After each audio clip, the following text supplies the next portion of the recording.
Ken Hansen, from the time he was very young, was the leader of all the kids on the block. He was the one that got all the boys to sell something or all the boys to go build something. He went to Wheaton College, which is in Wheaton, Illinois. One of his roommates, Billy Graham, you may have heard of. My father did keep a friendship with him through all of his life. My mother was a student there.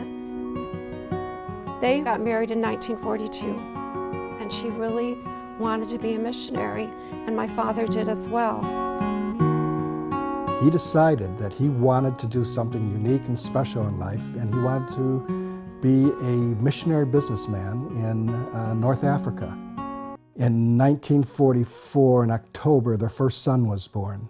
But at the birth, Kenny had Down syndrome.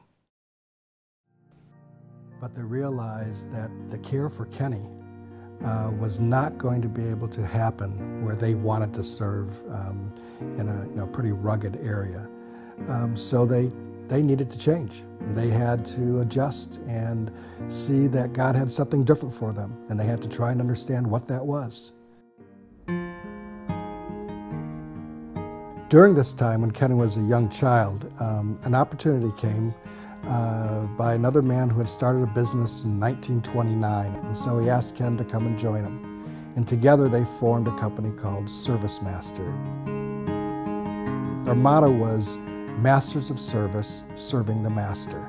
They saw service and the workplace and their job as pursuing excellence, being the best rug cleaners there ever was, as part of their witness to who Jesus Christ was. They actually expanded throughout the whole world. They had franchisees all throughout Europe, England, the Middle East, and during the 70s, they were actually the fastest growing company in America. What is Service Master Clean? It's responding quickly to get fire and water damage out of your home. They were featured in Forbes, the Wall Street Journal, Fortune magazine. They grew that business from a little garage business to a $5 billion company. What they were most excited about was being able to give away more and more. Somewhere in the middle 1980s, my parents formed a foundation. It was called Rivendell Stewards Trust.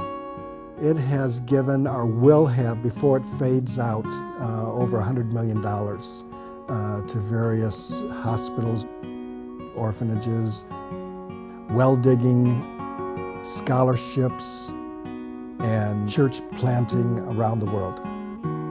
And all of this happened in large part because they had a child with Down syndrome. That's right. And they couldn't do what they wanted to do. Exactly, that's the point. Kenny's birth changed the direction of Ken and Jean's life. Instead of going to North Africa as missionaries, they stayed home. They built a business that would honor God. They grew that business, and that business has grown to bless many people over and over around the world. Kenny's legacy is about a baby that was born that many people might have seen as a real disappointment. And on the other hand, when you take the long view and look at what he accomplished in his life, first in loving us and allowing us to know him, and now in making impact around the world for Christ and his kingdom. It's a wonderful story, and it's a wonderful way that God works far beyond what we can imagine or even dream of.